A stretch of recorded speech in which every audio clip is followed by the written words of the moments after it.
In the very last second, just as the hyenas lunged for Grace's swollen belly, the ground beneath her began to shake, as if something powerful was rising from deep below. The entire savanna went silent. Not even the predators understood what was about to happen. But only moments later, a miracle appeared, one that would change the fate of the pregnant elephant forever. If this story touched you immediately, let me know you're here. Just comment 0 or 1, something simple. And if you'd like more stories like this, feel free to subscribe. I'd love to have you with me for the next journey. The heat over the basin had started to fall, but the ground still held the memory of a long, merciless day. Grace moved slowly across the cracked earth, each step pressing dust into the deep creases of her feet. Her belly swung heavily beneath her, a tight, living weight that tugged at her spine and shortened her breath, yet she kept walking toward a scent of water that barely existed anymore. There had been a time when she never walked alone. Once, shadows of other elephants had moved beside her, their footsteps overlapping in a quiet rhythm of safety. Now the echoes of that rhythm were gone. She had fallen behind, drawn off by a faint trace of mud and the hope of a hidden pool, until the sounds of the herd dimmed and faded like a dream melting in daylight. The basin ahead was a shallow depression, once a pan of rainwater, now a wide dish of dust. The last storms had carved pale scars through the clay, but whatever they'd brought had long since bled away. Grace paused at the rim, trunk lowering to taste the air, searching for the cool promise of moisture. All she found was the dry smell of old earth and her own exhaustion. High above, a small mechanical buzz drifted on the evening breeze. Grace flicked one ear, but the sound meant nothing to her. Far off on a low ridge, a white ranger truck sat half hidden among thorn trees. Inside, Luke Carter leaned over a tablet, watching Grace's gray shape on the drone screen, while Maya Reed filmed the fading light through the windshield, stealing glances at the map flashing red around the lonely signal of the pregnant cow. On his tablet, Luke could see what Grace could not. Her GPS collar pulsed alone, a blinking point drifting away from the cluster that marked the rest of her family. Lines of movement over the last few days told a story of slow separation, of rest stops stretching longer and detours growing wider as the calf inside her grew heavier. "She's really pushing it," he murmured, more to himself than to Maya. Down in the basin, Grace tested the ground with her front foot, then stepped down the gentle slope. Dust puffed around her ankles. The air was cooler here, but still tasted flat and tired. Her trunk traced the surface, circling shallow grooves where water once lay, finding only dry mud that flaked and crumbled at her touch. Her shoulders sank a little, as if the emptiness under her feet had somehow echoed in her chest. The calf shifted inside her, a slow, insistent roll that tightened the muscles along her flanks. She stopped to steady herself, ribs expanding in a long, deliberate breath. Every instinct told her to keep moving, to find safety before the sky turned black. But another instinct tugged in the opposite direction, an aching, unfamiliar heaviness that made the idea of climbing back out of the basin feel impossibly far. Overhead, the drone banked, its camera tightening in on the lines pressed into the dust behind her. Luke watched the tracks as they crossed older prints: antelope, zebra, jackal. One set made him pause, broad paws, deep impressions, claws tracing small scars into the clay. Hyena. A whole group had passed along the basin's edge the night before, looping like a question mark around the route Grace had taken. Maya shifted in her seat, her camera now pointed at the screen instead of the horizon. "She looks slow," she said softly. Grace's image moved with a heavy, rolling gait, pausing more often now. The sun was dropping toward the jagged line of distant hills, and beyond them the sky was bruising purple, clouds gathering in uneven shadows that whispered of rain far away from where it was needed. Grace lifted her head and froze. Somewhere beyond the rim, carried on the thin evening air, came the faintest trace of another smell. It was not water, not dust, not the familiar musk of elephants. It was sharper, edged with the tang of old blood and unwashed fur, a scent that prickled along the underside of her trunk and whispered of teeth. Her ears widened, then stilled, catching the silence for any sound that did not belong. For a moment, nothing moved. The basin lay quiet, a wide open bowl collecting the sky's fading light. Then, at the far edge, something small limped through the tall, brittle grass. It was a young hyena, flank crusted with dried mud, one hind leg favoring the other. It did not come close, only paced a crooked path that kept Grace in the corner of a careful gaze, as if measuring the distance between its hunger and its fear. Grace watched it with one dark, steady eye. The calf turned again inside her, a restless nudge against the tight wall of her belly. She shifted her weight, the movement slow but decisive, angling her body so that her most vulnerable side faced uphill, away from the open center of the basin. The injured hyena paused, ears flicking, then melted back into the grass, leaving only the memory of its scent hanging like a thin thread in the cooling air. The light slipped lower, smearing gold across the cracked earth before surrendering to blue. On the ridge, Luke glanced from the clouds gathering over the distant mountains back to the drone feed. A storm was building somewhere out there. He could feel it in the weight of the wind pressing against the truck. But down in the basin, there was no rain yet, only a tired elephant, a deepening night, and tracks in the dust that said she was no longer alone. Night settled over the basin in slow, careful layers, turning the cracked earth from gold to steel blue. Grace stood near the center, her sides lifting and falling with long, measured breaths. The heat of the day bled away from her skin, but it left behind a different kind of weight, the kind that sat deep in her muscles and whispered that she had already walked too far. Around the rim, the grass changed color with the fading light, thick stalks shifting from pale straw to dark shadows. Within those shadows, shapes began to move with a quiet purpose. They did not rush, they did not call. They simply flowed along the edge of the basin, spreading out like ink, each paw placed with the patient silence of animals that had learned to wait. Grace felt them before she fully saw them. The faint scent she had caught earlier returned, now stronger, braided with others just like it. Her trunk lifted, tasting the air. The calf inside her pressed outward, a heavy roll that made her ribs flare. She turned slightly, adjusting her stance, making sure that if something came, her tusks would be pointed toward it. From the ridge, the basin looked like a shallow bowl holding one gray stone in the center. Luke watched the drone feed, jaw tight, as pale outlines slid through the grass. "Delta Clan," he said under his breath. He recognized the leader by the torn ear and the way she carried her head low, confident. These hyenas were not scavenging. They were working. Maya leaned closer to the screen, the light from it painting her face. "How many?" she asked softly. Luke counted shapes as they surfaced and vanished again in the grass. 5, then 6, then 7. "Too many for her in that condition," he replied. His tone was flat, but there was a strain in it, like a wire pulled a little too tight. Down below, the hyenas began to fan out, moving from a loose line into a tightening arc. Grace tracked them with small shifts of her head, her ears flaring wide, catching every rustle. She pivoted with them, one slow turn at a time, but each turn cost her. The muscles along her spine trembled, and her back foot dragged a little more than it had an hour ago. Inside her, the calf seemed to sense the change. It pushed and turned, restless against the confined space, making her abdomen tighten around it. Grace responded the only way she knew how. She filled her lungs, drew the air deep into the hollow spaces of her chest, and let out a low, rolling call. It was not a scream of panic, but a long note that traveled beyond the basin, searching for ears that belonged to her own kind. The sound reached the ridge, like a distant drum. It vibrated through the truck's glass, settling into Luke's ribs. Maya lowered her camera, listening. "She's calling the herd," she whispered. Luke nodded, eyes still on the screen. "Question is," he said quietly, "how far away they are, and how long it will take them to answer." The hyenas did not scatter at the sound. If anything, they seemed to draw closer, circling more confidently now that they had heard the strength it cost her to call. One young male broke formation first, darting in along her flank, not close enough to bite, just close enough to test her reach. Grace's trunk snapped toward him, a heavy strike that cracked the silence and sent dust into the air. Her blow missed by inches, but it did what it needed to. The youngster veered away, yelping once before slipping behind a clump of grass. Yet even in that small victory, a cost was owed. As Grace swung, her front foot slid, her hind legs bracing hard to keep her from falling. Pain flared through her hips, a hot line that made her shudder as she pushed herself upright again. In the truck, Maya flinched as if she'd felt the strain herself.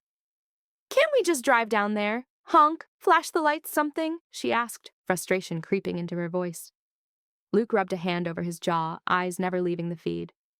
"If we spook the hyenas at the wrong angle, they could panic and rush her all at once," he said. "We're not supposed to turn every hunt into a rescue, but—" His voice trailed off, the butt hanging heavy. Another hyena tried from the rear, gliding in low toward Grace's hind legs.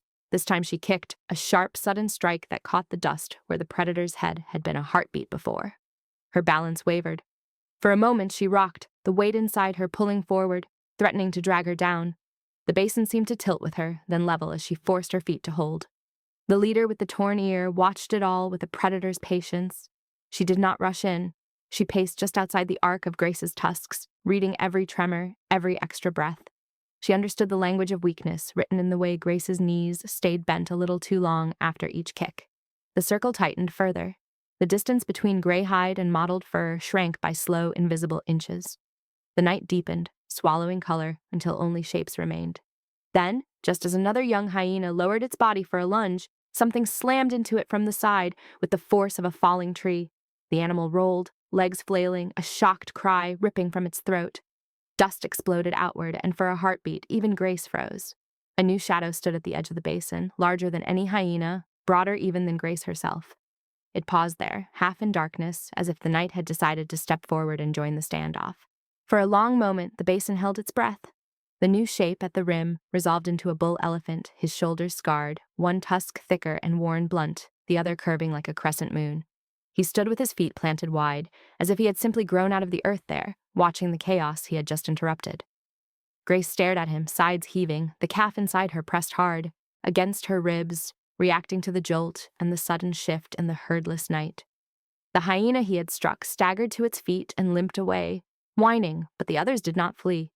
They fanned out again, wary now of two sets of tusks instead of one, yet unwilling to surrender such a desperate prize. The bull did not move closer. He remained at the edge, half in shadow, his trunk hanging low but relaxed. His eyes slid from Grace to the circling hyenas, then up toward the dark horizon. There was no obvious welcome in his stance, but no open threat either. To Grace, he was a question the night had laid between her and the predators, and right now she had no strength left for questions. High above, Luke adjusted the drone's angle, drawing the image of the bull into sharper focus. "Well, where did you come from?" he murmured. Maya leaned in, studying the new arrival's scars. "Is he going to help her?" she asked. Luke hesitated. "Sometimes bulls will defend, sometimes they just stand their ground and let things play out. He's not part of her family. That makes it complicated." Down in the basin, complication was a luxury Grace didn't have. Her legs still shook from the last kick, and the strain of holding herself upright sent a dull ache spreading along her spine. She shifted her weight and listened, not just with her ears, but with the bones of her skull, trying to catch any faint echo of an answering call from far beyond the basin's lip. Miles away, the world was different. The faint tremor of Grace's earlier call reached another elephant's chest and settled there, like a stone, dropped in a deep pool. Old Hazel, the matriarch with one broken tusk and one weary eye, lifted her head from a crusted salt pan and stilled the movement of her jaw. Around her, her small family of cows and calves quieted, waiting for her to decide what the sound meant.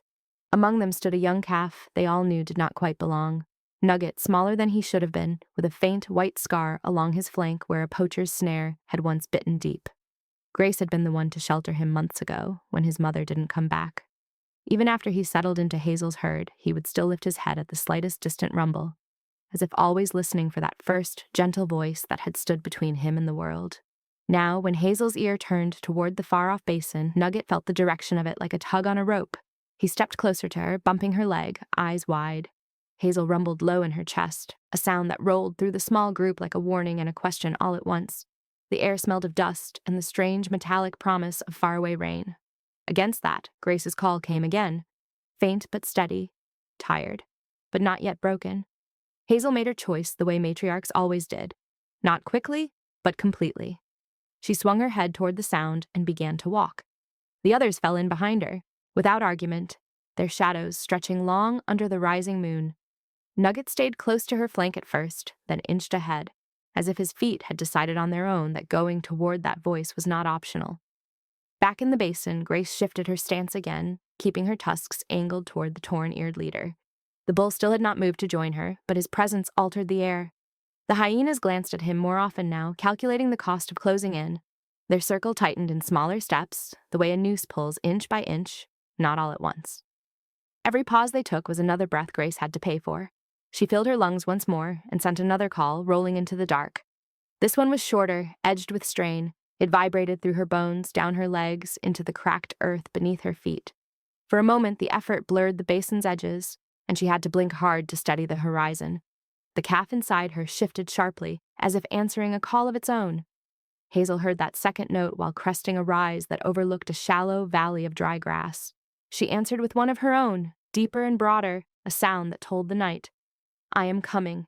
The cows behind her picked up their pace, drawing in close, the oldest taking the outer edges without needing to be asked.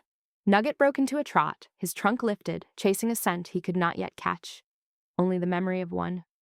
Back at the ridge, Luke watched the GPS icons begin to shift. Another cluster of collars was moving, angling slowly toward the basin from the north. Her family's not that far, he said, a thread of hope weaving into his voice. Or at least a group that knows her. Maya exhaled, tension loosening just a little. If they get there in time, she murmured, almost as if she were afraid to say it too loud. In the basin, time did not feel as if it were on Grace's side. The hyenas were inching closer now, emboldened by each tremble in her knees, by every extra beat it took her to steady herself after a turn. The bull finally shifted his weight, taking a slow step forward, then another, sending a faint ripple through the pack. Grace did not know his intent, but she felt the slight widening of space that followed and used it to draw one more deep breath. Somewhere beyond the rim, answers were moving toward her. For the moment, she had only one job left, to stay standing long enough for them to arrive. Moonlight drifted over the basin like a thin, silver sheet, softening the harsh edges of the cracked earth. Grace stood near its center, her breath leaving her in long, uneven pulls, the weight of her unborn calf pressed low, tightening the muscles along her flanks. For a moment, the night felt almost still again, until a rustle from the grass reminded her the quiet was only pretending. At the rim, Delta Clan shifted into a new formation. Their leader, Scar Ear, swept forward with a confidence that had nothing to do with speed. She moved like an animal that had watched the strong fall simply because they'd grown tired.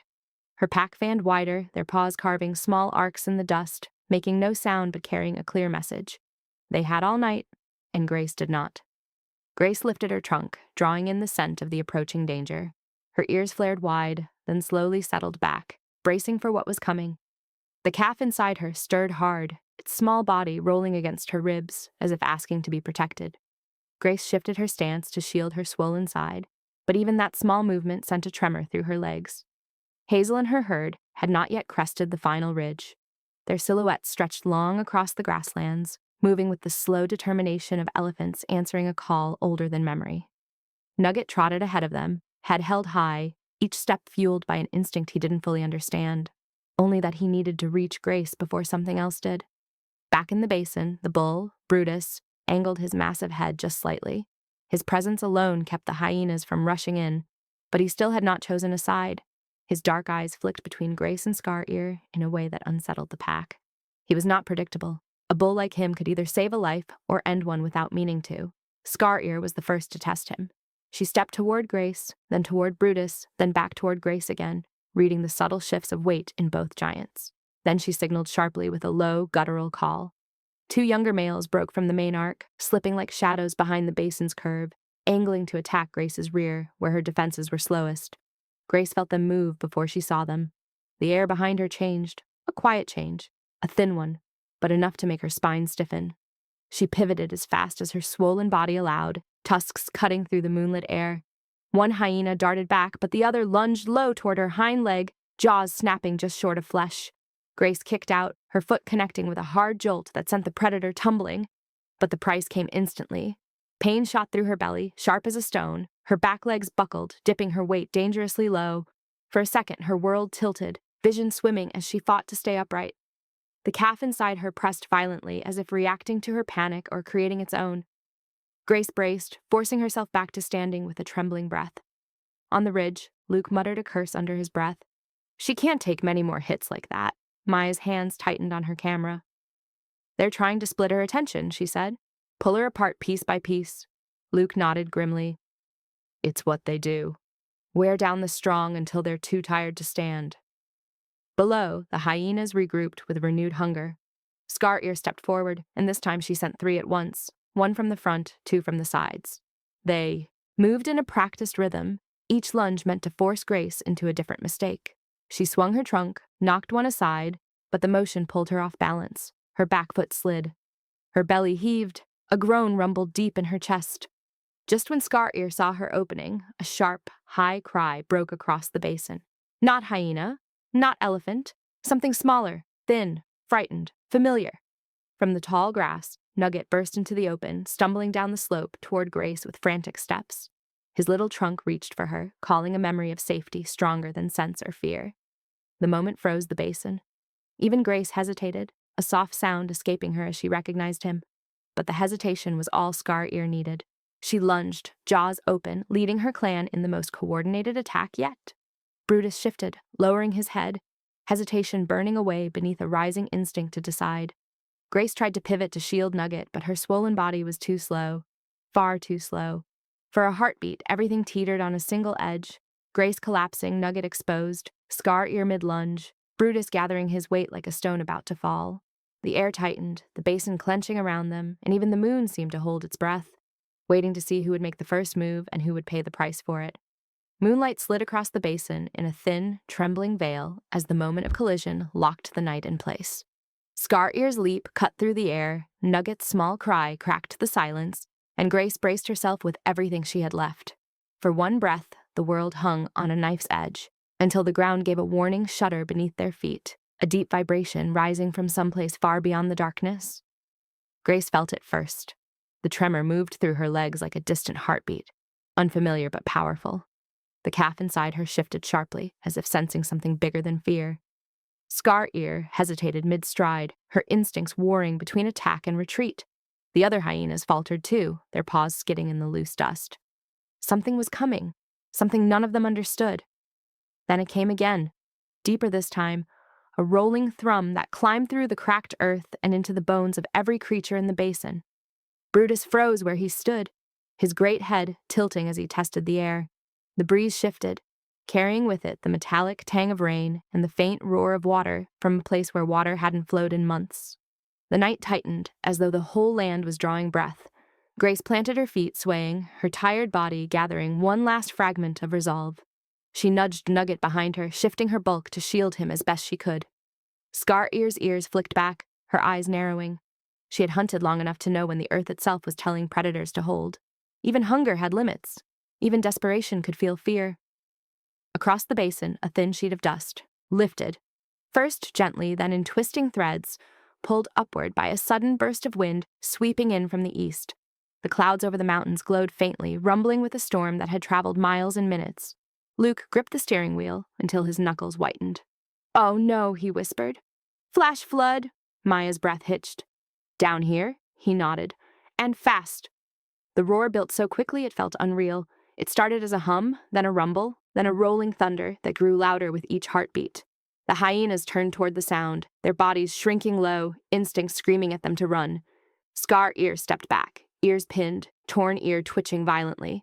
She gave a sharp, frantic call, one Luke had never heard from a hyena leader before. It was not a rallying cry. It was surrender. At that exact moment, the flood revealed itself. A dark wall of water surged into view, carrying debris, dead branches, and the force of a storm miles away. It moved like a living thing, swallowing the lower grasslands before any creature could fully react. Brutus bellowed, a deep, explosive sound that shook the basin, then charged toward Grace with the unstoppable weight of a falling boulder. Grace didn't resist him. She couldn't. Brutus slammed his shoulder against her flank, pushing her sideways toward the higher ridge. With brutal urgency, Nugget was swept along beneath her, stumbling but moving. Hazel's herd crested the rim at that same instant, trumpeting in alarm as the roar of water burst across the basin floor. Dust flew upward in a pale explosion, then everything turned dark with rushing foam. The first wave crashed into the basin like a hammer. The hyenas scattered in every direction, some scrambling up the slope, others vanishing beneath the racing water. Scar-Ear leapt aside at the last second, swept sideways by the edge of the torrent, her frantic yelps fading into the storm's roar. Brutus pushed harder, shoving Grace again, driving her up the incline until her feet found solid ground. Hazel barreled in beside them, forming a shield wall against the surge. Water rushed past their feet, churning, violent, tearing through the place where Grace had stood just seconds before.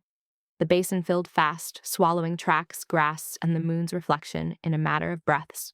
Grace trembled, leaning into Hazel's massive shoulder, the calf inside her rolling wildly as her body fought to stay steady. Nugget pressed against her foreleg, drenched, frightened, but alive. Brutus stood at the edge of the ridge, chest heaving, rain finally beginning to fall in heavy drops that cut streaks through the dust on his skin. Lightning flashed, illuminating the chaos below, the broken basin now a roaring river, its surface swollen with storm water pouring from the mountains. Maya whispered through the truck window, "She made it. She actually made it." Luke only nodded, his voice lost somewhere behind the breath he couldn't release. As the minutes passed, the storm softened. Rain settled into a steady murmur, washing the mud from Grace's back and cooling the fire in her strained muscles. Hazel stepped closer, pressing her tusk gently against Grace's side, a gesture both grounding and reassuring. Grace leaned into the touch, her breathing still rough but steadying with each slow inhalation. When the water finally began to recede, the night returned to a deep, quiet stillness. The hyenas were gone, the storm's fury faded into distant thunder, and the basin, though changed, no longer held danger. Grace stood with Nugget tucked beneath her, Hazel beside her, and Brutus a few feet away, staring out over the transformed land like a sentinel carved from stone. In the cradle of her exhaustion, she lifted her head, letting the soft rain cool her face. Later, as the clouds thinned and the sky opened to a faint wash of stars, Grace shifted her weight and released a low, trembling rumble. It wasn't a call for help anymore. It was gratitude. Quiet, ancient, and meant for every creature who had stood with her in the darkest moment. A rumble echoed back from Hazel, then a softer one from Nugget, and even Brutus turned his head, acknowledging her with a deep, resonant breath. The night held them all in a gentle silence. And in that silence, Grace felt something stir within her. Not fear, not pain, but a calmer, steadier movement from the calf she carried. It was as if the unborn life inside her recognized the storm had passed, that the danger was behind them at last. Grace lowered her head over Nugget, brushing her trunk along his back, anchoring herself to the small life she had nearly lost. For the first time in many hours, the basin felt like a place where things could begin again. The rain continued its soft rhythm, washing the dust from Grace's skin, loosening the heavy weight of fear from her chest, and leaving behind the quiet promise that the miracle which saved her tonight was only the first of many, waiting just beyond the coming dawn. If this story touched your heart, I'd love to hear from you. Just drop a simple 0 or a 1 in the comments so I know you were here and felt something tonight.